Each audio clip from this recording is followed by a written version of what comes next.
Bonsoir à toutes, bonsoir à tous. Votre 7-8 est de retour. Nous sommes le lundi 18 décembre. J'espère que vous allez bien. Voici le programme de ce soir. Et si pour Noël vous offriez un cadeau éthique et solidaire? L'association Toutes à l'école, qui scolarise des filles issues de bidonvilles au Cambodge, lance sa boutique éphémère au centre commercial Westfield Parly 2. Vous retrouverez à l'intérieur des vêtements, des accessoires ou encore de la décoration. L'intégralité des bénéfices sera reversée à la bonne cause, de quoi faire un joli cadeau et une bonne action. Un moment de recueillement à Versailles. Les chrétiens étaient nombreux ce week-end pour venir prier devant les reliques de Sainte Thérèse. Elles étaient ce week-end à la cathédrale Saint-Louis, un moment important pour les fidèles juste avant Noël. Comme d'habitude, le lundi, votre page sport. Dans quelques mois, ils ne seront pas sous la pluie, comme vous allez le voir sur ces images, mais sous le soleil du désert. Simon et Tanguy, deux Yvelinois originaires de Bailly, vont participer au 4L Trophy, plein phare sur leur préparation. Enfin, en seconde partie d'émission, les invités du 7-8 nous parleront d'un spectacle qui a pour objectif de casser les idées reçues sur les maladies psychiques. Le thème de cette année, le bonheur, une initiative de l'hôpital de jour de Saint-Cyr-l'École. Voilà pour le programme de ce soir. En plateau avec moi, Mickaël Elmidoro. Bonsoir. Bonsoir Mathilde. Journaliste de la rédaction de TV78. Vous allez nous présenter la page sport. De quoi est-ce que vous allez nous parler ce soir ? On va parler de plein de choses, Mathilde, ce soir. On l'a vu précédemment, on parlera du 4L Trophy qui s'élancera depuis Biarritz en février prochain. Nous parlerons également de la défaite de Trappes et nous reviendrons sur les différents championnats, que ce soit de football, de rugby ou bien de handball. Ce sera tout à l'heure dans notre page sport. Mais tout de suite, on va faire le point avec vous sur les informations à retenir aujourd'hui dans les Yvelines.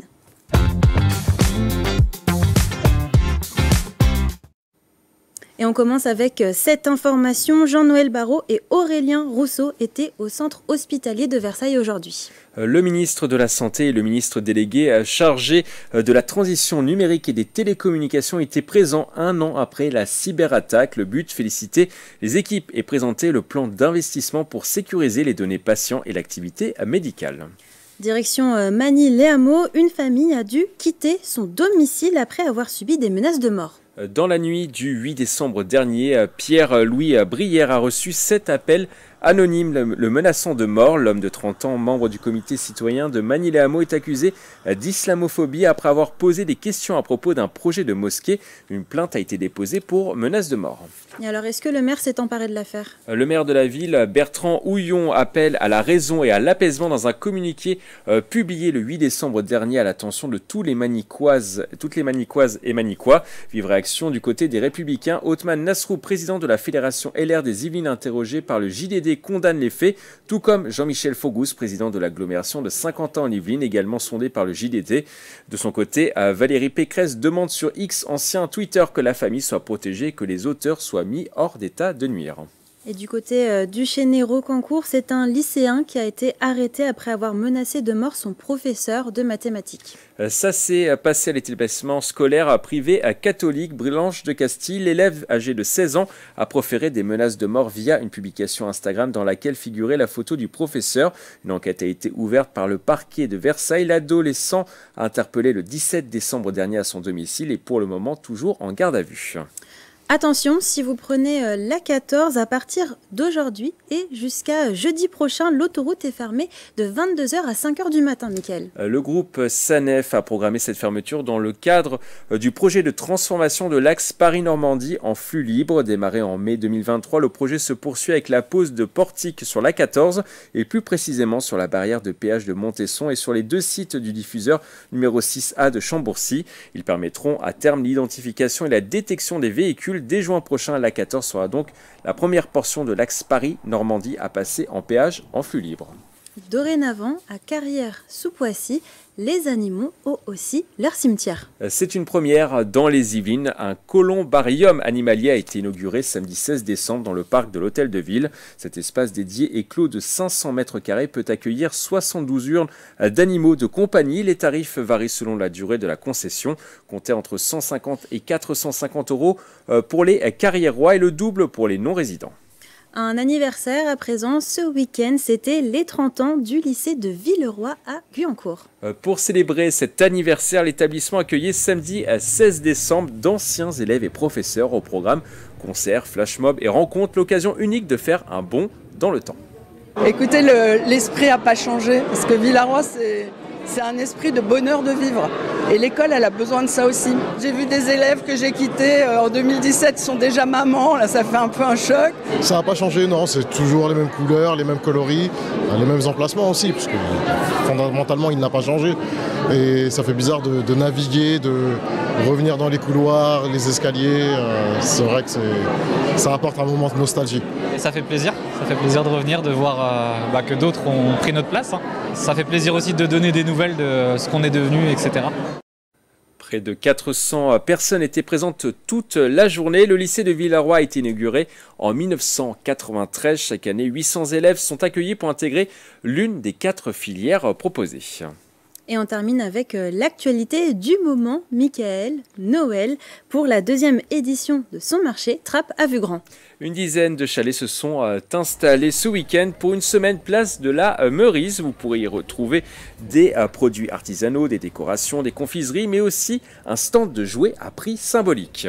Et est-ce qu'il va y avoir des animations aussi? Une patinoire a été installée à la halle culturelle de la Meurise. Elle sera ouverte à partir du 20 décembre jusqu'au 5 janvier. Mais pendant les 2 semaines de vacances, d'autres activités seront proposées à la Meurise. Ateliers créatifs avec les centres sociaux culturels, réalité virtuelle avec la cyberbase ou encore ateliers ludiques avec la maison des jeux. Il y en aura pour tous les goûts, Mathilde. Eh bien, merci beaucoup, Michael Almidoro, pour toutes ces informations. Et comme d'habitude, si vous aussi, vous voyez une information ou une image qui vous a marqué près de chez vous, n'hésitez pas à nous la partager sur les réseaux sociaux en utilisant le hashtag 78news.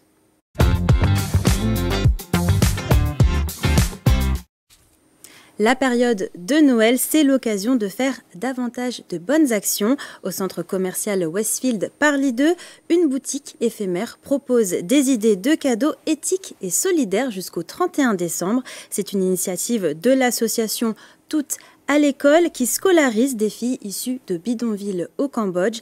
L'intégralité des bénéfices sera ensuite reversée à l'association. Grégory Canalé s'est rendu sur place. Des vêtements, des accessoires ou encore de la déco. Depuis le 1er décembre, une boutique éphémère de 180 mètres carrés a ouvert ses portes dans les allées du centre commercial Westfield Parly 2. Son nom, Popétique by Toutes à l'école. On y trouve plein d'idées cadeaux pour les fêtes, dont l'intégralité des bénéfices est reversée à l'association Toutes à l'école. C'est une ONG qui scolarise les petites filles les plus défavorisées du Cambodge. Ce sont des petites filles des bidonvilles. On les prend à la maternelle et on les accompagne jusqu'à l'université. Donc l'idée, c'est de leur transmettre une très très bonne instruction et puis aussi de les aider sur un plan médical, d'aider les familles. C'est un très très gros campus. Voilà, donc c'est une aventure sur le long terme. Une aventure dont la marraine n'est autre que la journaliste et présentatrice du JT de 20h de TF1 Anne-Claire Coudray. Au sein de la boutique, les cadeaux proposés sont 100% éthiques. Ils ne font de mal ni à la planète, ni aux humains, ni aux animaux. Une bonne occasion de faire plaisir tout en consommant autrement. On se demande toujours quoi choisir et il y a tellement de choix de cadeaux possibles qu'à un moment donné, si on se dit tiens ça a du sens, c'est utile, c'est produit en France, c'est éthique, c'est bon pour la planète, ça peut nous aider à faire notre choix et ça fait plaisir aussi aux gens à qui on l'offre. Et donc je trouve que c'est une très bonne idée et puis c'était bien de s'inscrire aussi au milieu d'un centre commercial parce qu'il y a de la place pour tout le monde. Des fêtes sous le signe de la solidarité, c'est ce que propose le centre commercial Westfield Parly 2 tout au long du mois de décembre. C'est étonnant pour un centre commercial d'accueillir ce type de boutique. Aujourd'hui, on veut réellement être des lieux de vie pour nos visiteurs, c'est ce qu'ils recherchent et ce dont on a besoin. Vous le voyez également avec la boutique ressourcerie Le Petit Bazar qu'on a intégrée pour la 3e édition cette année et qui est située à l'autre bout du centre commercial et qui propose des produits de seconde main. Popétique by Toutes à l'école sera ouvert jusqu'à la fin du mois de décembre. La boutique se situe au niveau 0 du centre commercial installé au Chénet-Rocancourt. À Versailles, l'heure était à la prière et au recueillement pour les catholiques. Ce week-end, les portes de la cathédrale Saint-Louis étaient grandes ouvertes pour venir vénérer les reliques de Sainte Thérèse. La religieuse a marqué la vie de nombreux pèlerins par sa simplicité. Le reportage de Grégory Canalé et de Mélanie Poquet. C'est une première à Versailles. La petite Thérèse a pu être vénérée à la cathédrale Saint-Louis par l'intermédiaire de ses reliques de Sainte Thérèse. Sainte-Thérèse était une jeune Normande de la fin du 19e siècle. Elle est née en 1873 et elle est morte en 1897. Et elle a consacré une grande partie de sa vie à une vie dans la prière au Carmel de Lisieux. C'est un message vraiment de confiance dans l'amour du Seigneur qu'elle cherchait à vivre d'une manière très simple et très ordinaire. C'est aussi à mon avis pour cela qu'elle rejoint beaucoup de personnes. C'est qu'elle a une vie très, très ordinaire. Et elle parle à beaucoup de gens. Et d'ailleurs, ce qui est frappant, c'est que de voir que dans la cathédrale, beaucoup de gens viennent vénérer Sainte-Thérèse. La carmélite a connu une conversion lors d'une nuit de Noël. C'est aussi les 150 ans de sa naissance. Une raison de plus pour la paroisse versaillaise de la célébrer. Temps de veillée, de prières, contes pour enfants, messes ou encore conférences. Un programme complet pour lequel les fidèles ont fait le déplacement. C'était une occasion de faire un mini pèlerinage puisque nous surmontons une difficulté de la vie. Donc voilà, ça nous a permis d'avoir un moment de recueillement et de garder confiance et amour comme Sainte Thérèse. J'aime bien cette petite sainte et puis ben voilà quoi. Voilà, je compte sur elle pour qu'elle nous protège, ma famille, toute ma famille. Elle est traitée très jeune et que c'est la sainte la plus aimée dans le monde entier, je pense. C'est un lieu d'apaisement pour moi, donc c'était plutôt sympa. Les reliques de Sainte Thérèse ont aujourd'hui quitté la cité royale. La carmélite poursuit son voyage initié en 1994. Allez, c'est l'heure à présent de parler sport dans votre 7-8.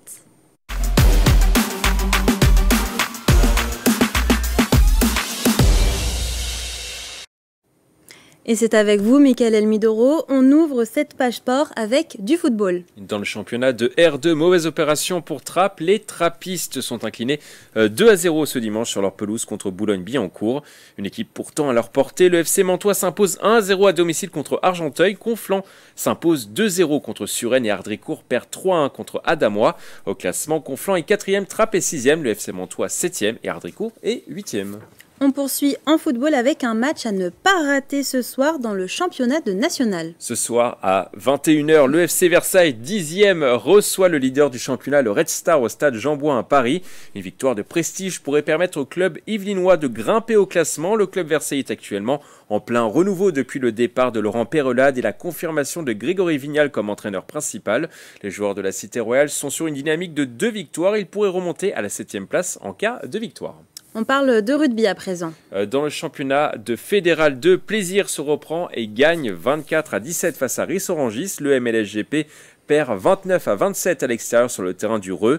Et Versailles a perdu 28-16 au stade de Porchefontaine contre Antony. Au classement, Plaisir remonte à la 3e place du championnat à 2 points du premier hors-C. Versailles est 10e et le MLSGP est 11e sur 12. Du handball, alors si l'équipe de France féminine a remporté son 3e titre de championne du monde hier face à la Norvège, on jouait également dans les championnats locaux. Dans le championnat de National 3, le Chénet-Yvelines handball n'a fait qu'une bouchée de marque à domicile. Ils l'ont emporté 37-25 face au 6e du championnat. Avec ce résultat, le Chénet-Yvelines est toujours premier du championnat avec un point d'avance sur le 2e FB2M. La prochaine journée est programmée le samedi 3 février. Et on termine... Il reste un peu de temps du coup. Il reste un peu de temps. On termine, Mickaël, avec une célèbre course automobile. Le 4L Trophy fêtera sa 27e édition en 2024. 2000 participants prendront le départ depuis Biarritz le 15 février prochain pour rejoindre le Maroc. Parmi les courageux, on retrouvera des Yvelinois sur la ligne de départ. Simon et Tanguy vont conduire leur 4L pendant plus de 6000 km et ils vont traverser 3 pays. Des images de Julien Leroy. Ils ont tous les deux 23 ans, ils sont tous les deux Yvelinois et ils rêvent d'aventure. Tanguy Pichelot et Simon Bay seront au départ du 4L Trophy 2024. Les deux anciens élèves du lycée Blanche de Castille du Chiney-Rocancourt ont décidé de participer pour la première fois à cette course d'orientation destinée aux 18-28 ans. Alors le 4L Trophy, on en a entendu parler, c'est un événement qui était assez connu dans notre groupe de potes et qu'on avait toujours eu un peu envie de faire. C'est juste qu'on s'est dit qu'on le ferait plus tôt quand on commencerait à travailler. Plutôt qu'étant étudiant, parce qu'il y a beaucoup de contraintes avec les examens. Donc on a décidé de se lancer là-dedans parce que je savais que j'allais commencer à travailler bientôt et que Simon aussi aurait fini ses études. Et aussi parce qu'on a décidé que c'était le moment parfait pour le faire. Depuis février dernier, Simon et Tanguy mettent tout en œuvre pour que leur aventure roule. Le duo a trouvé sa 4L dans le 93 début mai. Ils ont ensuite refait le moteur, la carrosserie et l'embrayage du véhicule. Ils vont maintenant apprendre à maîtriser la voiture avant que la compétition ne débute. Pas si simple pour ces deux novices. On apprend sur le tas. On regarde des tutos sur YouTube et on apprend avec les mécaniciens qui nous ont aidés à réparer la voiture. Donc non, ça ne nous fait pas trop peur parce que en fait, le principe du 4L Trophy, c'est aussi la solidarité. Donc c'est-à-dire que dès qu'on voit un équipage arrêté sur le bord de la route, le but c'est d'aller les aider. C'est pas vraiment une course à proprement parler, c'est une course d'orientation. Et ce qui compte, c'est vraiment faire le moins de kilomètres possible en fait, sur la totalité du trajet. Ce projet de 6500 km au total est également humanitaire pour le duo. Ils vont collecter en amont des fournitures scolaires en partenariat avec l'ancien lycée Blanche de Castille pour les distribuer aux enfants. Le but en fait c'est d'apporter des fournitures scolaires aux enfants du désert du sud marocain, à Merzouga. Et en fait tout simplement c'est ce pourquoi on voulait le faire, ça a une visée humanitaire, aider les autres, quelque chose qui a du sens et qui est concret surtout pour nous, parce qu'on va vraiment distribuer des fournitures scolaires pour que les enfants du désert travaillent dans les meilleures conditions possibles tout simplement. Les deux Yvelinois prendront la route au volant de leur 4L le 12 février prochain, direction Biarritz, les étapes de vérification. Le grand départ est lui programmé le 15 février. Au total, ils traverseront 3 pays en 10 jours. Merci beaucoup, Michael Midoro, pour toutes ces actualités sportives. On vous retrouve du coup à la rentrée en janvier. Je serai là en 2024. Merci, Michael. Est-ce que vous avez fini vos cadeaux de Noël ?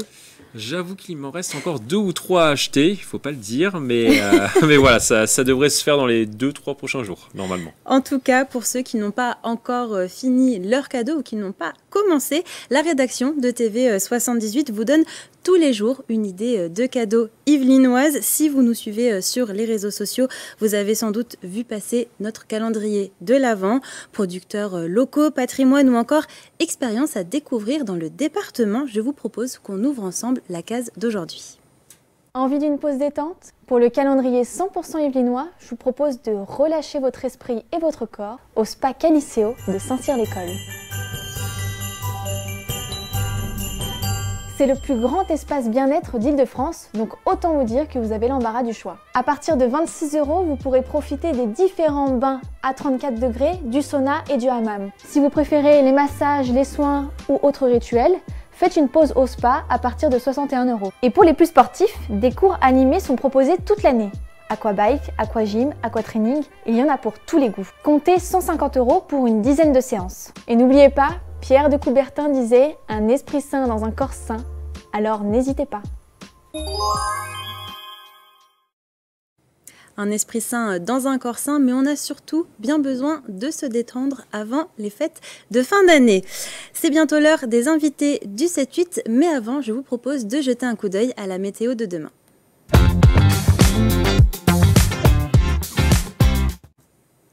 Demain matin, nous devrions avoir la tête dans les nuages sur l'ensemble du département. Côté température, il fera assez froid. Comptez 6 degrés à Mantes-la-Jolie et 4 degrés à Houdan, Rambouillet et Versailles. L'après-midi, le ciel sera toujours très nuageux dans les Yvelines. Le brouillard sera persistant dans le secteur de Rambouillet. Niveau température, il fera 10 degrés à Mantes-la-Jolie et Houdan, 8 degrés à Versailles et 7 degrés à Rambouillet. Et demain, nous fêterons la Saint-Urbain. C'est l'heure à présent de passer aux invités du 7-8.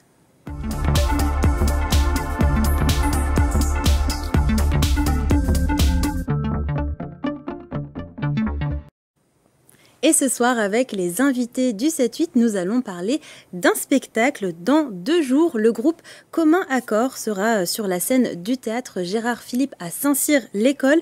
Pour en parler avec nous, Hélène Goupil, bonsoir. Alors, vous êtes infirmière à l'hôpital de jour de Saint-Cyr et Valérian Moulera, bonsoir. Bonsoir. Vous êtes un usager de l'hôpital de jour. Alors, dans un premier temps, est-ce que vous pouvez nous expliquer ce qu'est Commun Accord? Comment est né le groupe? Commun Accord, il est né suite à une rencontre d'un usager qui est venu en soins à l'hôpital de jour. Et c'est un guitariste, musicien, voilà, qui a une 50aine d'années, mais qui a longtemps pratiqué la guitare. Et du coup, pour l'accompagner dans ses soins et ne pas tout le temps évoquer la maladie, j'ai commencé à l'accueillir avec sa musique. Et au gré du temps et des rencontres, voilà, il s'est dit c'est bien de jouer de la musique, mais pas tout seul. J'ai envie de faire participer d'autres personnes avec d'autres musiciens, voilà. Et c'est comme ça qu'est né le groupe Comme un accord. Et après, il y a eu l'envie aussi de partager ce qui était créé tous ensemble avec un public. Et du coup, on a donné notre premier concert il y a 3 ans. 3 ans. C'est voilà. pour ça que vous ouvrez aussi le spectacle à oui. tout le monde. Tout le monde peut venir. Le projet évolue au fur et à mesure du temps. Et ce qui est important, moi après, j'ai ma casquette toujours d'infirmière, porteuse de projet, et puis qui accompagne les usagers. Et je ne suis pas toute seule. J'ai aussi toute l'équipe avec qui je travaille. Tous les soutiens au niveau des hiérarchies, de l'institution, qui nous permettent aussi de pouvoir faire vivre ce groupe. Mais l'idée, l'objectif, c'est vraiment de faire changer les regards sur le handicap psychique. Et dire, regardez, on est là, il y a des personnes qui ont des troubles psychiatriques, mais... faut pas regarder que ça. Il y a plein de compétences et on s'appuie sur ces compétences-là. Et vous, Valérian, pourquoi est-ce que vous avez décidé de rejoindre le groupe Commun Accord ? En fait, ça faisait longtemps que je n'avais pas joué d'un instrument de musique. En fait, j'ai pris des notes. Moi, je joue du saxophone dans le groupe. Et ça faisait quelques années que je n'avais plus touché au saxophone. Mais j'ai toujours gardé cette passion pour la musique. Et en fait, justement, quand les infirmières de l'hôpital de jour m'ont parlé d'un groupe de musique, du coup, ça m'a tout de suite intrigué. J'étais en train de me dire, un groupe de musique, ça pourrait être pas mal de voir qu'est-ce qu'ils font.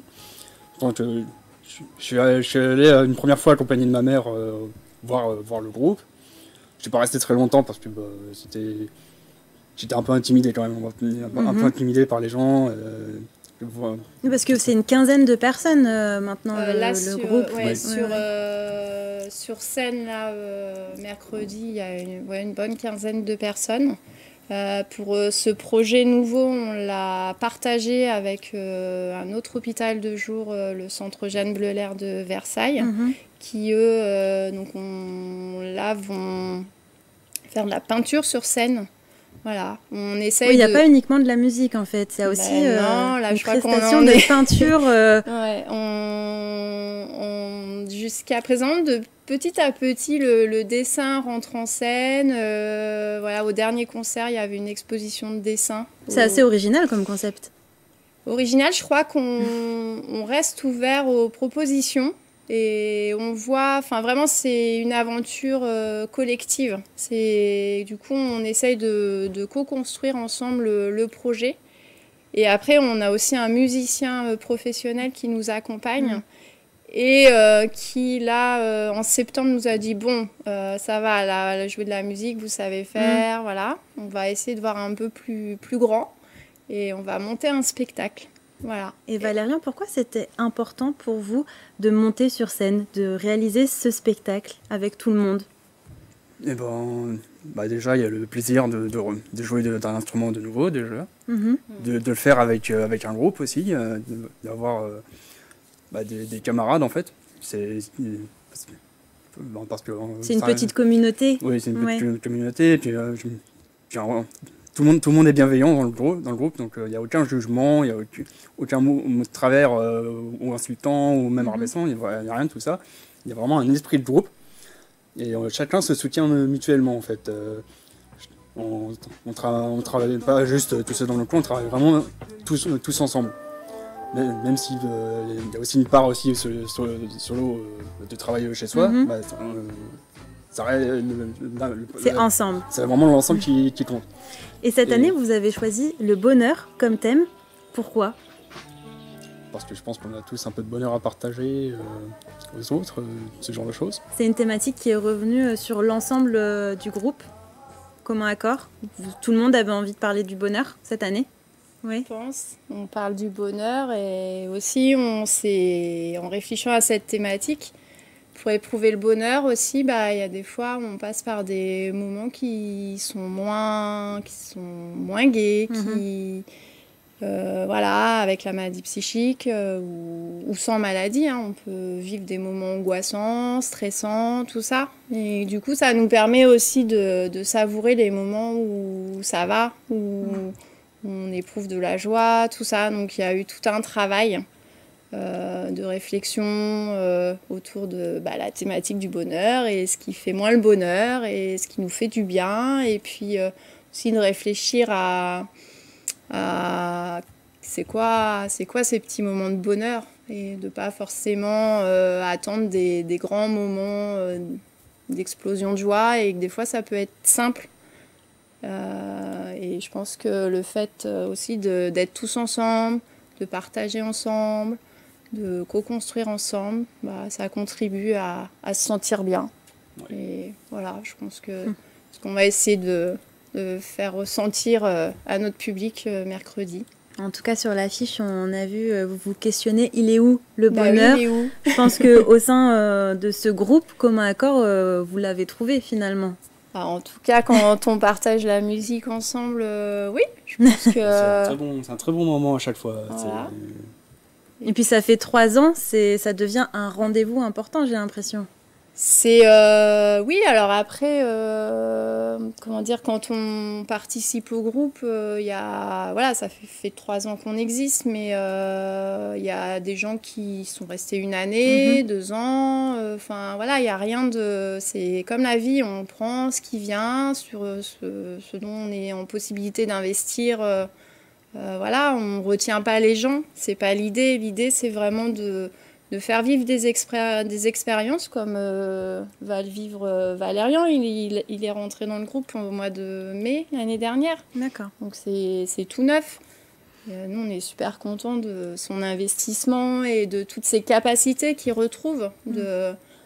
On en parlait tout à l'heure, notre chef d'orchestre, quand il lui dit solo, voilà, ça fait un peu peur, mais il y va. Et voilà, j'essaye vraiment de me donner à fond, même si j'ai pas l'habitude. Ça permet de prendre confiance en soi. Voilà. Oui, voilà. Et tout ça, tout ce bagage-là, qui viennent expérimenter, voilà, l'idée c'est de l'utiliser pour la suite. Alors il y aura de la musique, des peintres. Il va durer combien de temps ce spectacle environ? Aux dernières répètes, on était sur une bonne heure. Une bonne heure. Une heure à peu près. Ouais. Vous êtes fin prêt? C'est mercredi. On a vraiment la touche finale demain, justement, pour bien que tout soit bien carré comme il faut pour mercredi. Mais je pense qu'on peut partir optimiste. Eh bien, merci beaucoup, Hélène Goupil et Valérian Moulera, d'avoir accepté notre invitation en plateau. Alors, si vous êtes intéressés, le spectacle de Commun Accord, il est où? Le bonheur, c'est ce mercredi 20 décembre à 14h30 au théâtre Gérard Philippe de Saint-Cyr-l'École. L'entrée est gratuite.